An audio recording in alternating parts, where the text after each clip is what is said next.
right. Welcome everyone to Stanford D.School's Masters of Creativity. Awesome to see you all joining us. We've got Mountain View and Menlo Park and Malta and Mauritius and Montpellier, France. And I couldn't be more delighted to welcome you to today's session. We have an incredible session on the transformative power of play. It is my privilege and pleasure to get to introduce a couple of amazing guests. I'd like to first start with Demi Samande, who's a professional architect and who's the founder and CEO of Mesures. Mesures is a Nigerian-based furniture company and a leader in ethical, sustainable manufacturing. She's also established Mesures Academy, which trains professional and technical skills in world-class furniture manufacturing for young Nigerians. She was recently featured in an episode of the popular Netflix series Made by Design. Please join me in giving Demi some fireworks applause. She's joining us from Nigeria. Thank you for being with us today, Demi. And then it's also my pleasure to welcome Brendan Boyle, one of the most popular teachers at the Stanford D.School. Brendan is a toy inventor. He's an adjunct professor here at the D.School, and he's a partner at Ideo. He's also the instructor of an amazing class called From Ideas to Action in Ideo's online learning platform, Ideo. Brendan believes that play is the key to innovation, and he's spoken to creative leaders, entrepreneurs, and students about the importance of playful exploration and risk-taking. These two have the distinction of being the first of my many prep calls with Masters of Creativity guests who made me laugh so hard I started crying, okay? So I've done a lot of prep calls with a lot of guests. I've never had to actually stop and say, I'm crying right now. Can we please stop? So we're gonna have an amazing time today. It's gonna be a lot of fun. And what I'd like to do is suggest that we roughly follow this format. We're going to hear a little bit about the importance of play and design for play from Brendan. Brendan's then going to do a quick creative workout with us to get us in the right mindset. He's going to do some questions with Demi, and then they're going to flip the script, and Demi's going to ask him some questions. And then after that, we'll open it up to Q&A from the hundreds of folks who are on the line with us now. So with that, I'll start with the first question and then get out of the way of the fun. Brendan, what do you mean by play? You've got a class called Design for Play. What's it all about? Wow, first, thank you so much for that wonderful intro. How cool. And I love working with you, Jeremy, and just love seeing your class. It used to follow mine, and the energy that your class had was contagious. So yeah, I teach a class called Design for Play. And play is sort of what I talk about all the time. When I talk about play, I mean, most people think the opposite of play is work. I think it's boredom, or in some cases with kids, if they're play deprived, depression. So a lot of companies think play is frivolous, or it's for kids, or it's break time, like foosball or ping pong. I have no problem with that. Breaks are fantastic. But when we talk about play with companies, often we'll use the word engagement first. Like everyone wants their employees to be engaged. Everyone themselves wants to be engaged. And that means that can be a lot of effort, but it's doing something that you find super interesting. So if I look at my class and they look bored, I don't blame them for being like, oh, these students aren't paying attention. I have to think maybe this lecture isn't engaging. So what am I going to do to make that experience a little more engaging? We did something cool this year. The first day of class, I taped on a hopscotch pad. I think there's another name for it. And I saw the students come in, about half of them did a little hopscotch and their mindset shifted. And then I thought, this is cool. I'll make it an extra credit. So each student teams can redo the entrance, the doorway for a different mindset shift. And we got some wonderful examples. So thinking about play as an experience and engagement is what I really like to do. So thinking about a couple of examples from my class when I talk about Design for Play, we love getting corporate partners in. We did one with Conagra Foods on how to make the dinner experience for the modern family more meaningful. And one of the big insights is everything starts with insights. Was for parents there, hey, what happened at school today?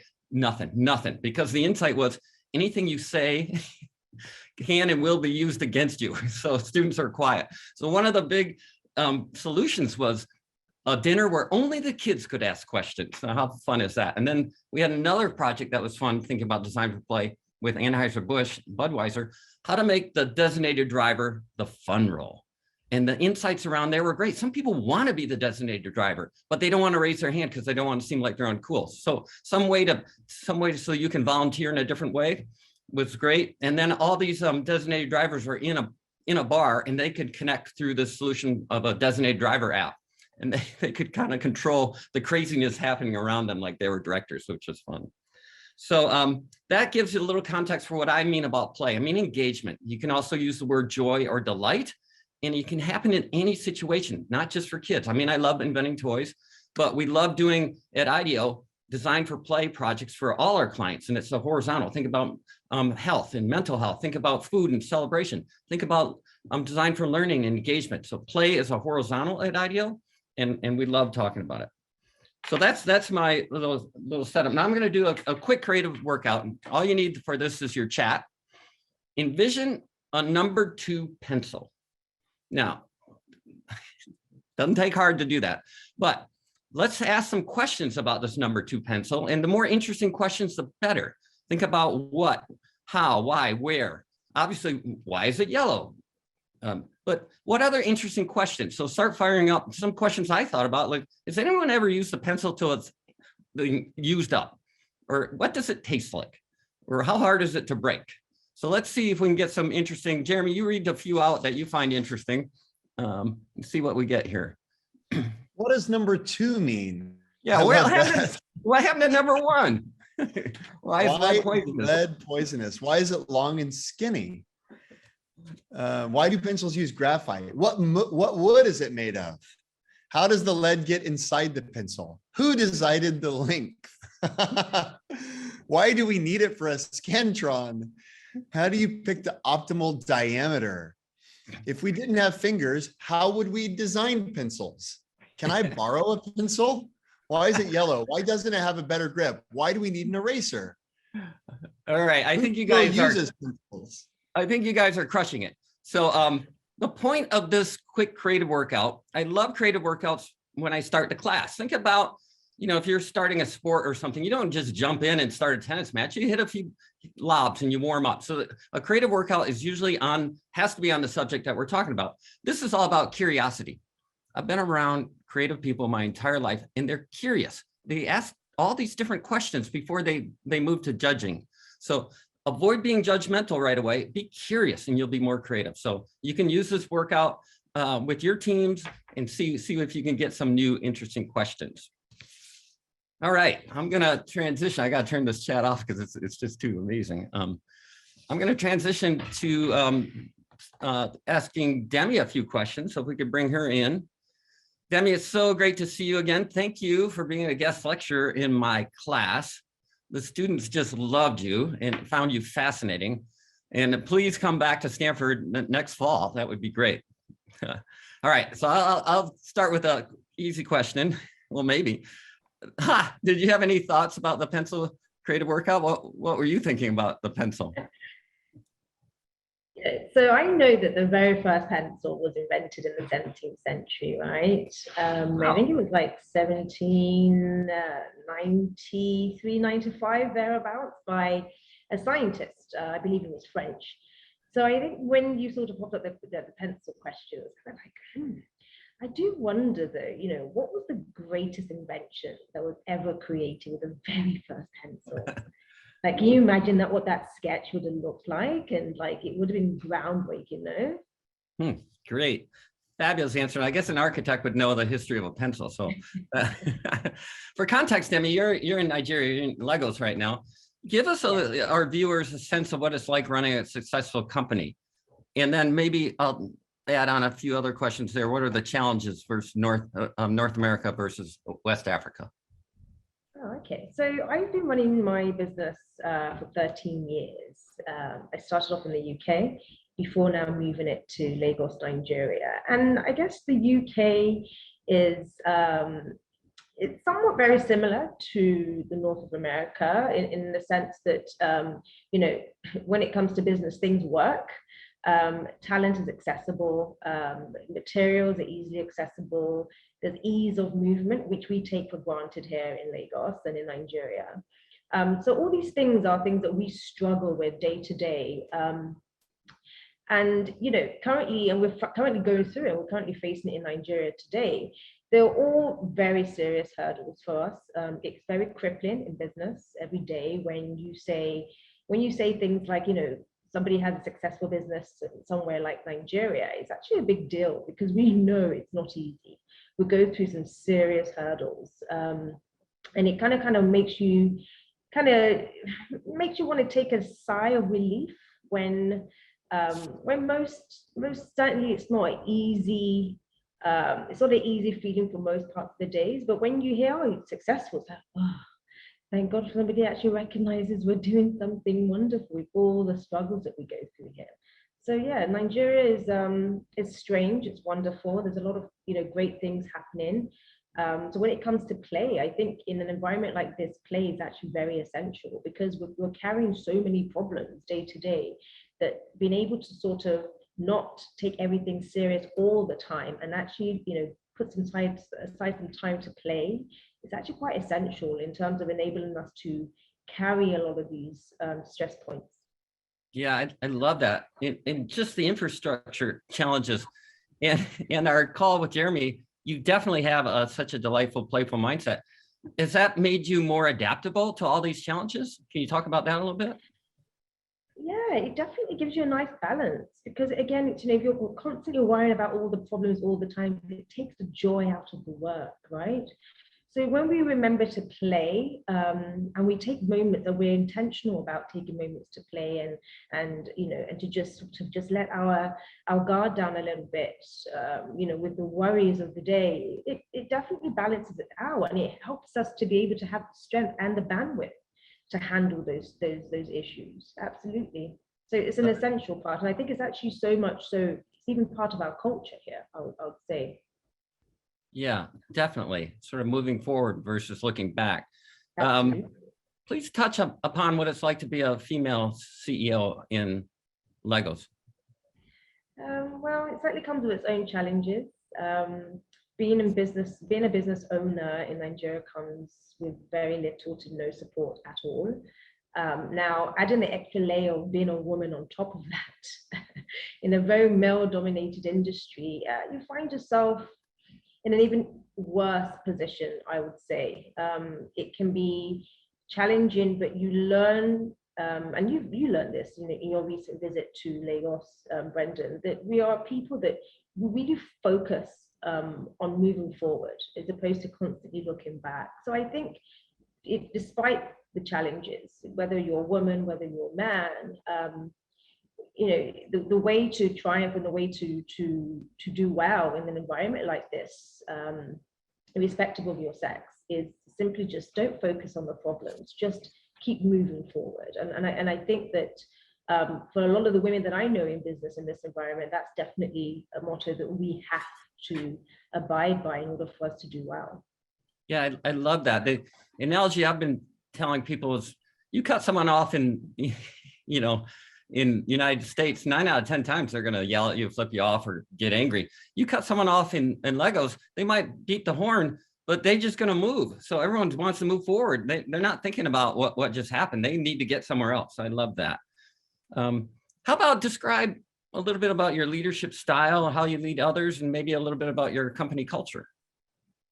Okay, so my leadership style is always evolving, and it has done so over the years. But I think the one thing that I would say is definitely been consistent is that I'm very direct and I lead by example. I enjoy delegating tasks and taking the lead in projects, but I also like to stay involved a lot of the time in what's actually going on. And I think my team, a lot of the time, they recognize that, showing that I'm working hand in hand and also side by side with them. I think that for me, that's the most effective leadership style that's definitely worked for me. And I in a lot of the mentors that I look up to, I believe that's also a style that they'd like to embrace very much so as well.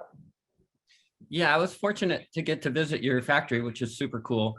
And it seemed like everyone was working hard, but enjoying what they're doing. And there's a very sort of, happy to be there. Folks seem to be happy to do what they're doing. So that was great. But I hope so.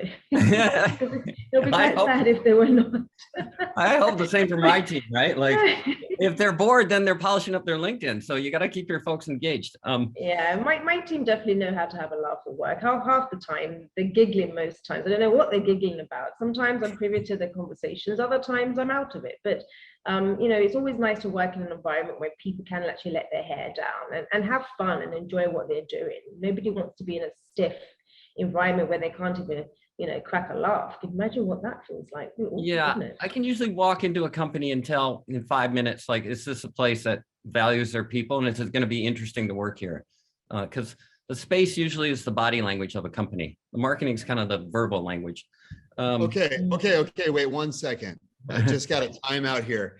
Brendan, you said you can walk into a space and within 5 minutes you can know, is this the kind of place that cares for their people, that people enjoy working at? What are you looking for? I'm looking at, I think space is one of the most underutilized resources companies have. They think about space about being efficient.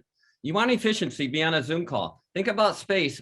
What is it trying to do? Think about the flow of the space. For our spaces, there's a lot of like bump in spaces. We want, when we're getting back in, we want people to bump into each other, see what's happening. So that's for us. That's not for every culture. So, but thinking about your space in not efficiency, where are people going to sit or how many people can I get here? But what do I want to accomplish first in the space? For us, it's around the we space, not the me space. So, yeah, it's hard to get an office at Ideo. Well, I always had my office in the photo studio and an intern will come kick me out because they're on deadline. All right. So did that get you, Jeremy? Totally. All right. Anytime a senior partner can be kicked out by an intern, it's the kind of place that the intern. That's great. Yeah, they're working. Demi, who inspired you to be a leader? To be honest, I think it's my curiosity, to be honest with you. I think there's a degree of curiosity that I've always recognized growing up, that I just love getting deeply involved in work that I'm passionate about. I embrace it, and I'm very excited by challenges generally. And I think that allows me to apply and grow. And I think that's what led me to leadership. Leadership wasn't something that I just woke up and said, oh yes, I want that. I want to take that. I think it's just my passion and my interest has really led me up to this point. Yes, and I think, it continues to inspire me every day to continue, and just seeing the fruit of my work, my labor, and seeing the impact that my work is doing definitely keeps me more and more interested in continuing to do more as a leader. Yeah, love it. Your furniture is beautiful. We'll post in the notes, in the show notes later, a link to your furniture Instagram, but it's beautiful. But how do you stay inspired? What excites you about the creative process? I know that's two questions. So let's start with, how do you stay inspired? I love results. When I see results, when I'm applying myself to something and I'm seeing the results, it definitely inspires me to want to do more. When I see the creative process of when an idea starts off as just an idea, and I literally watch it evolve and be birthed into a real thing, or a real project and a real product, I get very, very excited about that. And it's also the one thing that frustrates me the most, I probably say, in what I do, is the moments where I don't see that, the moment where an idea somehow doesn't evolve to be the real thing. It can be very, very frustrating. So I'll probably say that, my inspiration really comes from just seeing the evolution of my ideas come to life. Yeah, that's fantastic. At the D.school, we're a bunch of makers. So physical or digital, we want something tangible. So that's exactly, you're a definite maker. So that's why you fit in here at the D.school so well. Tell us about one of your best days at Majors, your company, and maybe flip side, one of the worst. Well, I'll start with my worst day. Worst day was when my factory flooded. I was away. Yes, I was away, and I got informed that the space had flooded.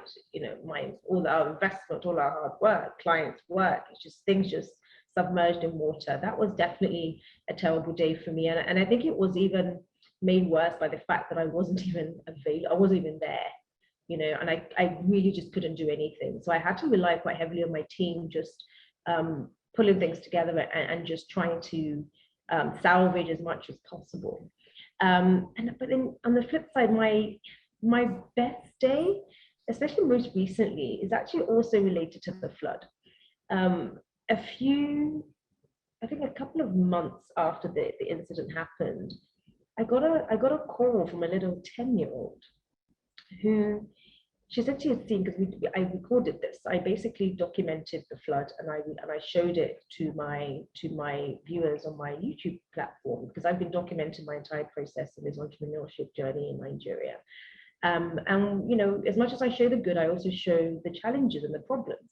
And I've actually shared this video and I told people that, listen, this is a real issue. You need to consider this, when it comes to your own business, that this is a possibility that you need to be prepared for. So this 10-year-old who'd been watching my channel reached out and said that she wanted to donate some money to help us towards the flood, which I thought, oh my goodness, how amazing is that? That not only is our work reaching people and people are seeing what we're doing here, but they are so it's gone so far as to inspire somebody as young as 10 years old. And really, ultimately for me, my work is all about inspiring people, both old, young, or anything else in between. It doesn't really matter. But I never in a lifetime thought that a 10-year-old would remotely find what I'm doing remotely interested, and would be following the journey. And I kind of asked her, what does she want to be? And she said she wants to get into business, she wants to do incredible things, she wants to make things. And that completely just melted my heart. And it's one of those days that just made me feel like, wow, all of this is certainly worth it. That's so cool. I'd keep her in mind for a future employee for sure, or at least a high school intern would be great. Wonderful answers. If you could go back in time, your last story again reminds me how play and adaptability just makes the toughest situation to keep moving forward and just like roll with it. So if you could go back in time 10 years and talk to a 10-year younger Demi, what advice would you give yourself? I'd probably say that you should probably work a little bit more on your anxiety and try to be more present.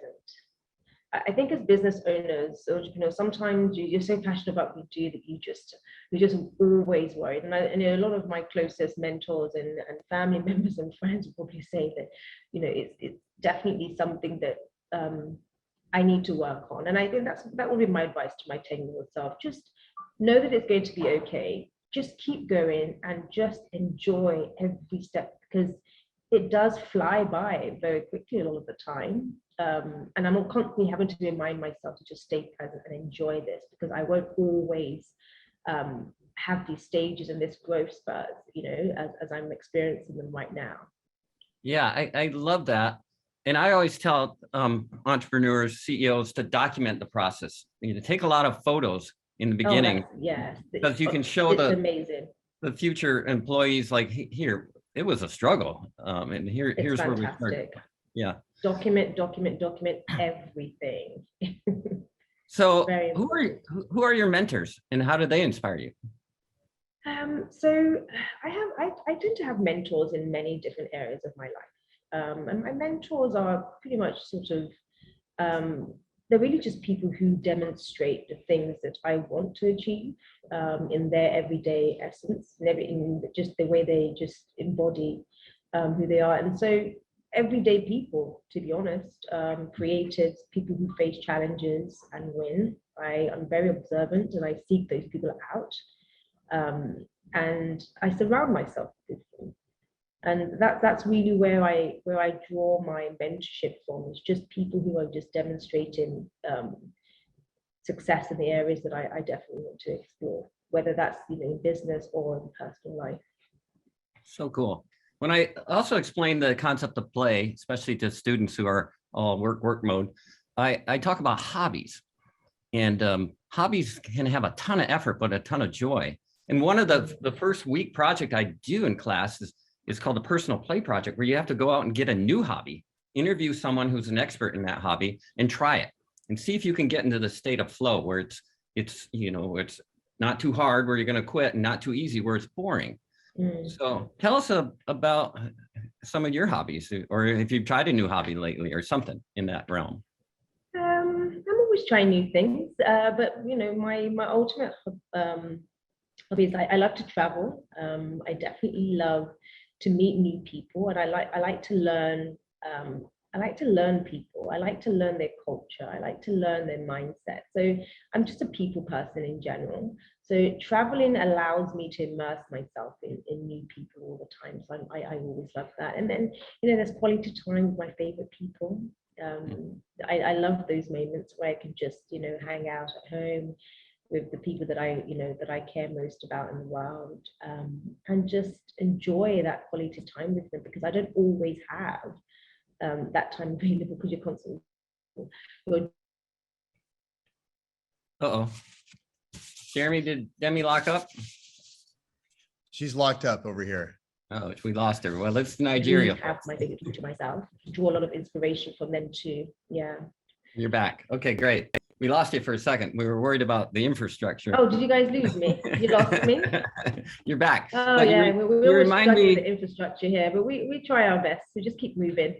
Your answer remind me of when I get to travel with some of our design researchers. They're such modern day anthropologists and always talking to people and observing. So I love learning new things like that. So Demi, I've been asking you a lot of questions. So let's turn the tables. Unless Jeremy, you have one more for Demi right now. No, I think it's great. I think it's great. Okay. So let's turn the tables and let you ask me a few questions. Can you hear me? I think I lost you for a moment. I can hear you. I can't see you. Okay. Can you see me now? Is that any better? Yes, you're back. Yay. Yay for play. Yeah. So yes, I think I missed the last thing you said, Brent. How about we turn the tables and you can ask me some questions. Right. Okay. So let's go back to your little interesting pencil question. I think that was rather funny because as an architect, pencils are quite crucial in my training, right? So, but I'm curious as well. What's the strangest pencil question you've actually received? You know, well, I think it was. I think you were about to tell me, but then we did quite delve into. Yeah, I'll tell you. The strangest one you've gotten so far. I'm hoping you can hear me. I've done this exercise quite a bit, and I've got one super interesting one a student gave me. It was like, is my pencil lonely or is it happy in a pencil relationship? Which I thought was pretty darn clever. So that came from a student. Oh, fantastic. So how did you answer the question though? You never answered it? No, I'm usually that one struck me the best. I can't remember what my answer would have been. I think my original one that I always threw out to class was, what does it taste like? So that gets people thinking different types of questions. Yeah, I think most people know what pencils taste like. I ate a lot of pencils in my days. Was always curious, so I know that lead taste very much. Yeah. So what do you do when you feel a bit stuck creatively? You know, how do you remedy that? Yeah, it's interesting. I've been asked this question, so I think a lot about it. One, the first thing I do when I wake up is I don't look at my device. I want to read for 20 minutes, so I'll do that. And then when I do finally look at my device, I want to look at the calendar, because that's stuff you've set versus the email stuff that's come in. So trying to get to the little more like work on the important, not urgent, versus the stuff coming in is lots of times it's urgent, not important. But when I really get stuck, I want to go out and move. For me, that's a run. I've been a lifelong runner. Now I always say when I run, I start slow, then I taper off, but I need to move. And then that'll loosen up some ideas. So I think that's good. It's this mind-body connection that we give the brain way too much credit. And I always coach people like, if you don't believe in the mind-body connection, we call it think with your hands, untie your shoes and see if your mind can tie them back together. And maybe if you sit there for like 20 minutes, someone will come by and tie your shoes. So you can give your brain credit for that. But most of the time you got to use your hands. So I got to move, make stuff too. Okay. So when I was in your class, which it was a blast, by the way. Thank you so much again for having me. But I remember you saying that, well, I heard in one of your talks, you talked about play, posture, and leadership. Can you explain a little bit more? Because I thought it was super interesting. It would be good for everybody here tonight to sort of get a little bit something from that too. Yeah, this is a great example of play. So everyone here likes puppies, and if you don't, then something's up. But imagine a puppy or a dog. You come home to your puppy, and the puppy's so excited to see you. Its paws are down, no teeth are exposed, its ears are relaxed, and it just is focused on you. So if you're a CEO or you're a team leader or you're some kind of leader or on a team, but mainly if you're in a leadership position, people are going to be looking at you. And what is your play posture? Is it sitting back like this? Is it looking at your device constantly? It shows your team you're not interested in them, you know? So imagine you're a CEO and your board shows up, you're going to be really interested in what's happening. So thinking about your play posture all the time.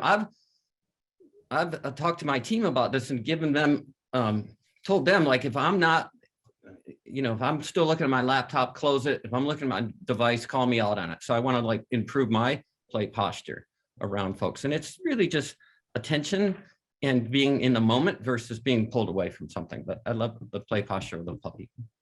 You know, I think when I heard that initially, I was like, wow, I wasn't even aware of that. And I thought to myself, you know, instantly, I need to work on that, because you don't realize just how disruptive it can be. And if you're leading by example, these are little things that we probably should be aware of, right? So thank you for that.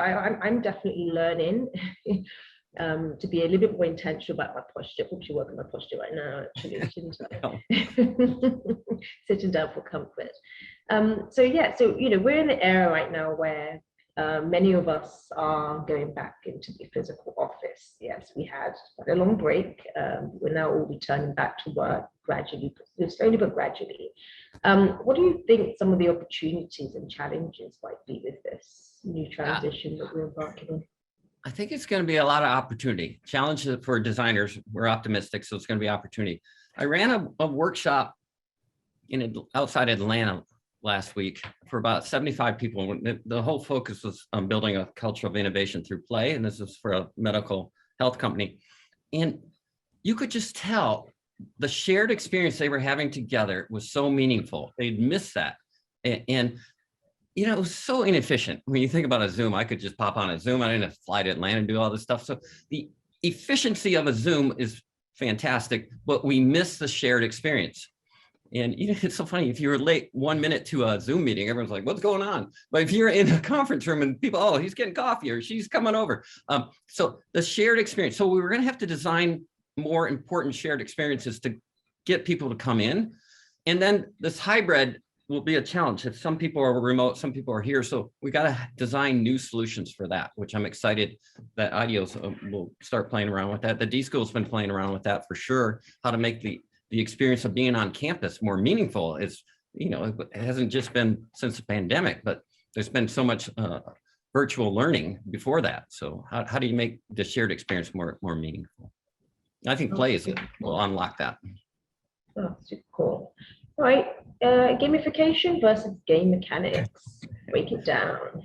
Yeah, so in my team, in the Ideo Play Lab, we have two offers. One is toy invention, where we come up with toy ideas and we license them to toy companies. We had a bunch of big hits recently, so we're grateful for that.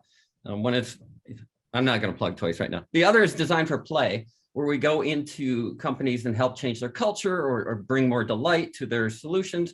And gamification is, we don't like that word just because it kind of feels like candy on top of something that's not meaningful. So game mechanics would be more like the game mechanics of the ritual of coming into my classroom. Why is that there, and what's it for? It's for a mindset shift. A lot of loyalty programs are gamification. You just figure out how to get as most points as possible, and it's not making you more loyal. I'm not going to pick on any airlines, but we all know which airlines make us feel like they're not loyalty programs. They're more like entitlement programs. So how do you use game mechanics? So think about Mario Brothers. It's the easiest way to talk about game mechanics. You lose, but you didn't have a lot invested. Then you go back and play again, but you like it because it's interesting and fun and you're learning. So that's sort of that state of flow. A lot of really good video games understand state of flow, not too hard, not too easy. So thinking about game mechanics versus gamification, I'm happy to talk more about that with anyone later. So thanks, great question.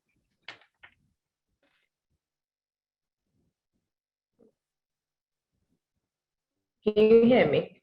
Yeah, well, we lost you for a second, but you're back. Can you hear me? Yep. I'm back. Okay, fabulous. Now, okay, so my next question is, how does play help to give tangible prototyping faster? Yeah, at the D.school, we love to prototype as quick as possible. We like to say it's high fidelity thinking, low fidelity prototyping. But how do you get something either physical or digital quickly so you can get more feedback? So an example that comes to mind is we've done a lot of digital toys with Sesame Street. We've done Elmo Calls, which has been in the top 5 for over 10 years. And we were working on one called Elmo Monster Maker, and we're trying to decide, oh, Sesame is great to work with, fantastic. We're trying to decide how's Elmo dance in this one part of the app. So we're going back and forth on a long call, and it's like, finally they were like, look, we got to see it. So we'll send you the assets, program it up, because we were doing all the interaction design, and then let's see it. We're thinking, oh man, that's going to take a long time. So we hung up, and the team started brainstorming, how do we do this in a fun, quick way? So what they did was brilliant. They plotted a giant iPhone, spray mounted it to a piece of foam core, cut out the middle, and we had one of our brilliant toy inventors, Adam Skates, dancing behind different ways Elmo was going to dance. And we had Colita, who's one of the founders of Ideo, who's brilliant. She was doing the interaction design with her finger in front of it while we filmed it. And we went back and forth with Sesame. They're in New York, we're in California. We sent 3 or 4 different videos of the way Elmo/Adam was dancing. And by end of a couple hours, we had the answer before we had to do any software programming.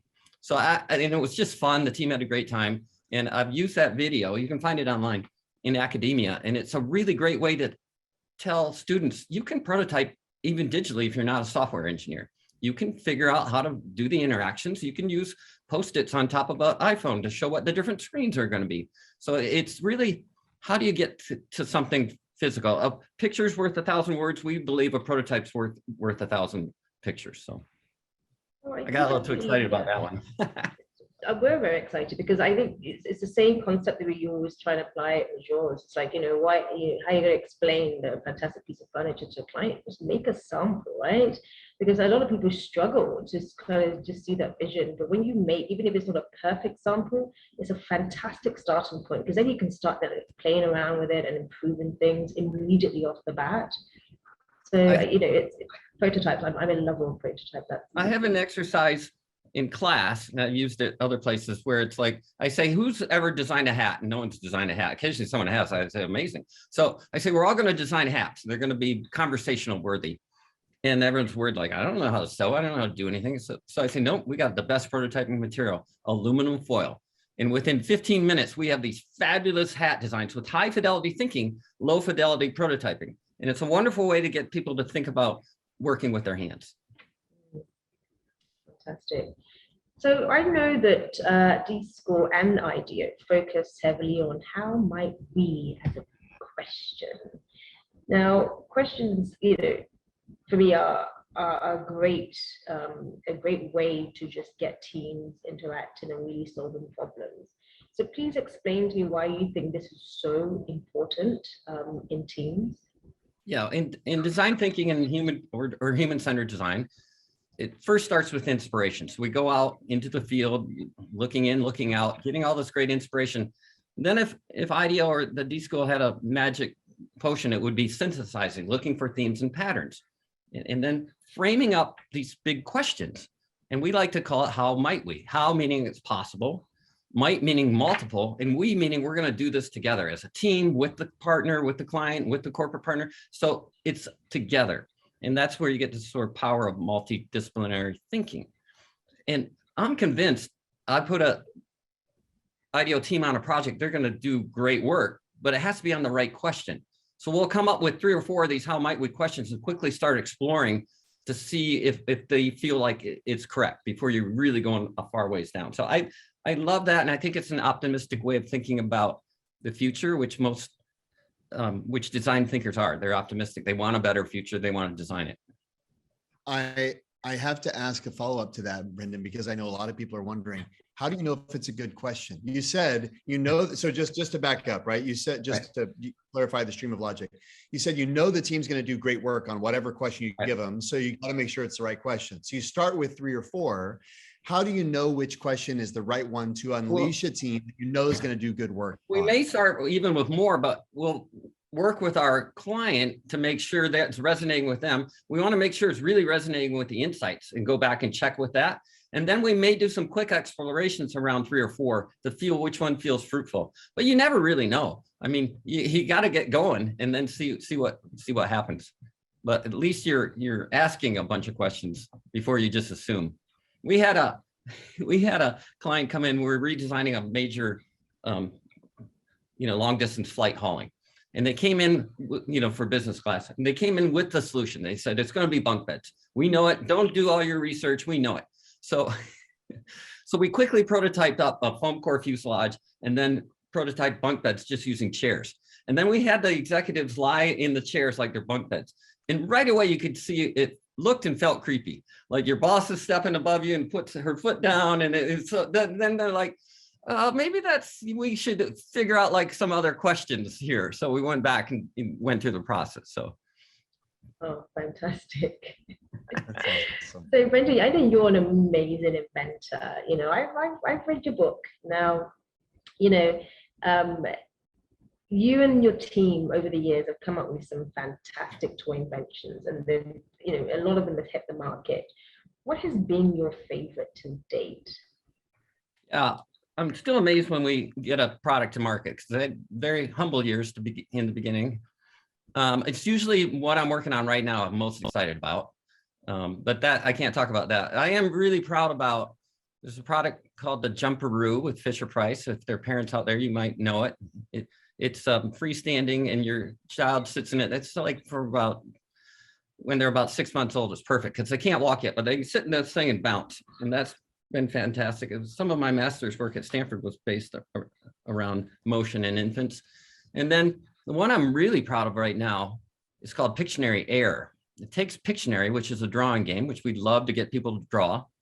But the insight was people don't like to draw, they get nervous. So we took Pictionary Air, and this is a physical digital. So you hold up the Pictionary Air pen, which has got a light on it, and then you have the clue, and your partner's on the device standing 10 feet back, and you're trying to draw it, and he or she's trying to guess it.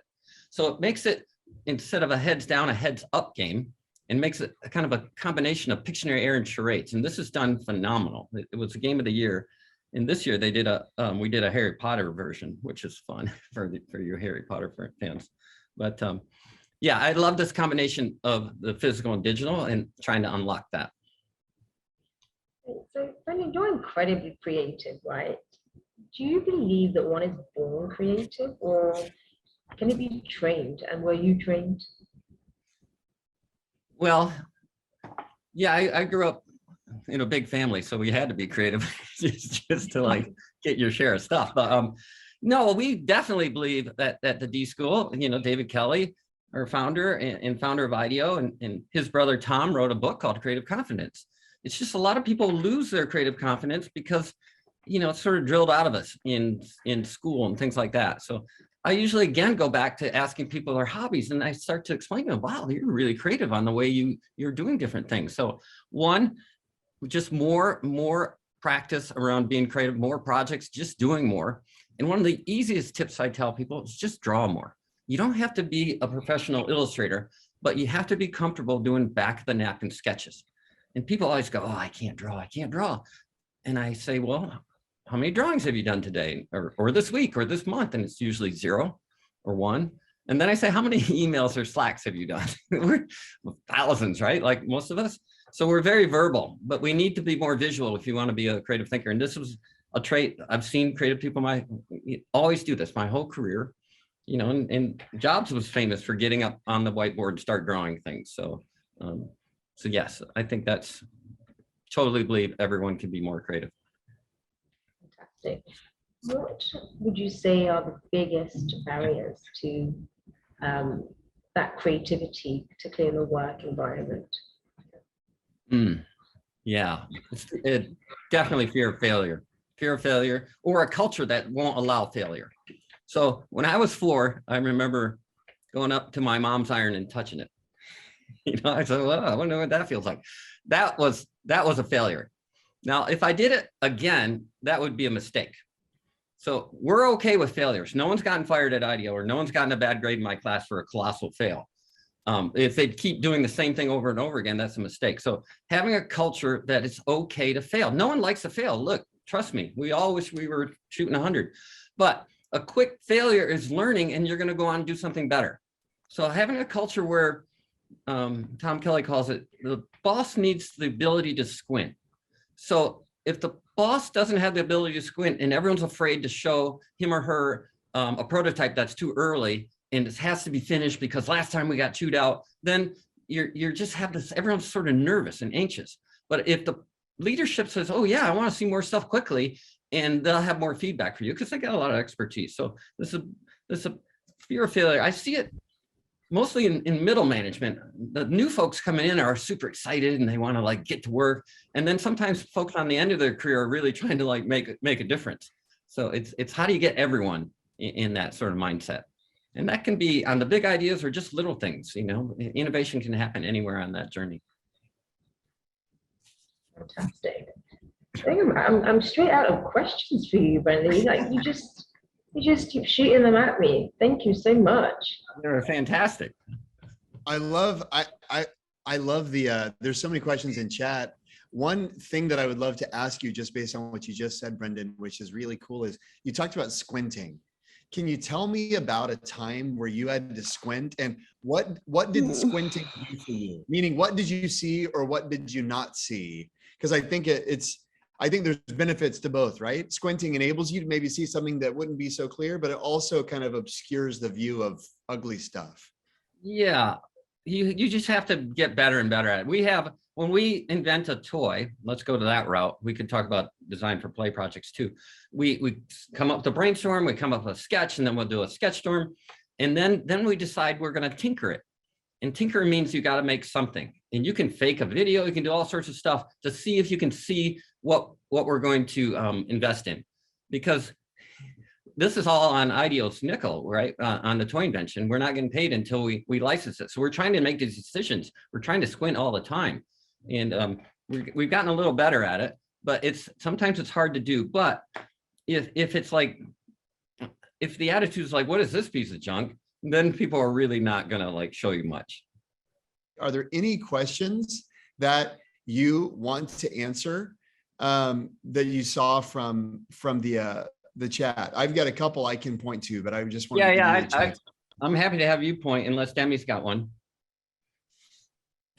To me, I'm running through. They're moving so quickly from my end. I'm trying to run through, but you can go ahead, Brendan. Yeah, Jeremy, awesome. We'll rely on you. That's great. That's great. I'm just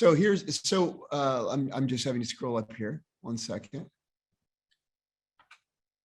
What's the relation? Oh, I love this. Raphael asked an excellent question. What's the relationship between playfulness and ego? Well, there are all types of different play.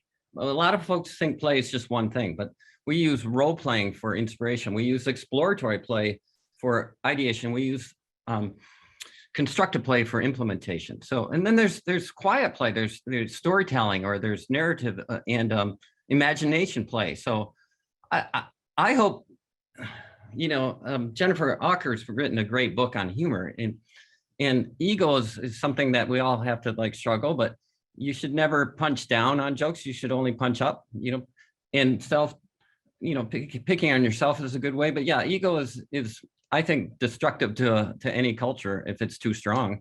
Confidence is a different thing. Demi, what are your thoughts? Yeah, I think I agree. I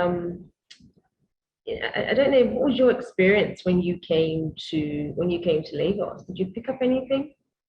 No, I picked up folks want to get stuff done. I picked up a lot of like, let's keep moving forward. Yeah. And I am very friendly, very service oriented. Well, it's funny because I'm just reading a question here from Raphael, who says, "Is playfulness linked to likability or not necessary?" Which is very similar to the question you just answered. And I think it's also, I think it's actually true. I find that people who are more playful tend to scale through, teams and people, as long as they kind of keep that nice balance between playfulness and discomfort. You don't want to make people uncomfortable in your playfulness, or sort of make people just feel uncomfortable in general. I think you can strike a nice balance, and I think if you strike the right balance, I think the likability factor is really. Yeah, I think it's good spirited humor.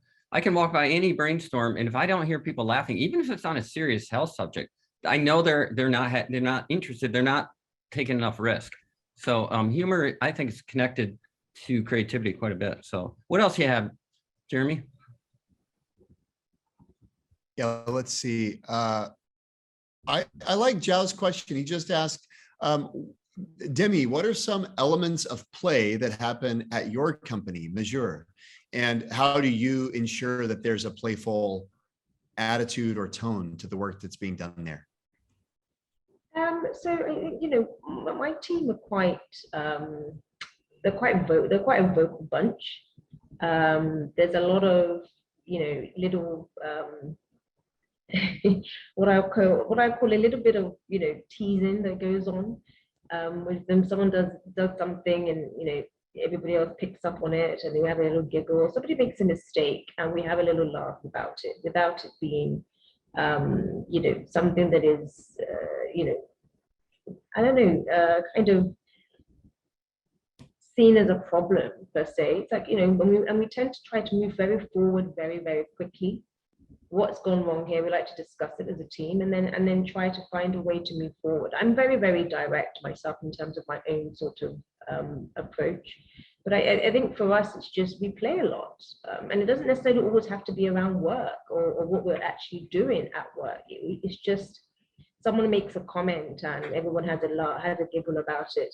And I don't know if you guys have picked this up in your workspaces, where someone has a very distinctive laugh. We have a couple of people like that in the office, and it just makes everybody else laugh for absolutely no reason. We don't know why this happens, but it's the most contagious thing ever. So yeah, just being able to relax and just laugh and just be playful in general. I think that's just something that we do, and I see the benefits of the culture. It just makes it an easy environment to be in. I always point to rituals. I was in our San Francisco office once, and I heard a little bell ring, and everyone stood up and started clapping. And I didn't know about this ritual. And I said, well, what just happened? They said, oh, someone just accepted our offer. And so we're all excited about, so that was just delightful in the middle of whatever. Clients are wondering what the heck's going on. So you can point to some fun, make some new rituals.